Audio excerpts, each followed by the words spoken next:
So Armor, some of these real estate companies, like people want to know how to invest in real estate without buying a home, without putting down a large down payment, without paying taxes on interest to the bank.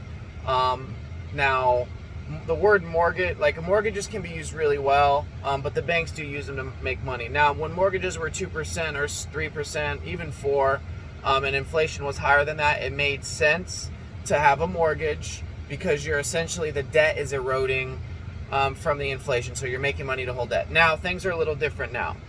It's a lot more expensive to get money lent to you. So what are the banks doing? I wouldn't say banks. Let's say financial institutions. And I have some pulled up here now online. Now, there's something called a real estate investment trust. You'll hear people say the word REIT. Now, what a real estate investment trust is it's a bunch of companies like BlackRock, or people that have their money given to companies like BlackRock. Like you could, and we could all have a fund that invests money for us. So what happens is they pull their money together and they buy multiple properties, and the REITs have a 90% payout ratio. So 90% of the profits that they own, like residential real estate, they own, it depends on what REIT you buy. There's different ones that you could look at and buy online. I'll show you that in 1 second. But when you buy a real estate trust, 90% of their profits are paid out in dividends, and a lot of times it's quarterly. I like the monthly one personally. So you lend money to a bunch of people that pull money together. This company goes out and buys real estate in cash, basically, or they finance land and they build, thousands of houses and they rent them out.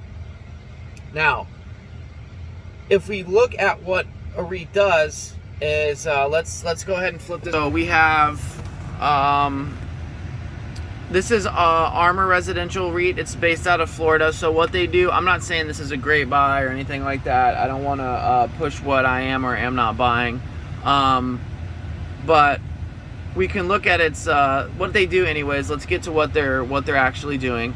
They buy a bunch of residential houses in Florida, okay, and across the country, and they pay back their shareholders, because you lend them the money, they use that money to buy houses, okay, and they collect premium or rent, if you will. They collect rent, and then they pay that 90% payout ratio back to you monthly. So for the $5 share, I think you get like 8 cents back a month, which is actually a lot, but the share price will depreciate because 90% of the payout ratio.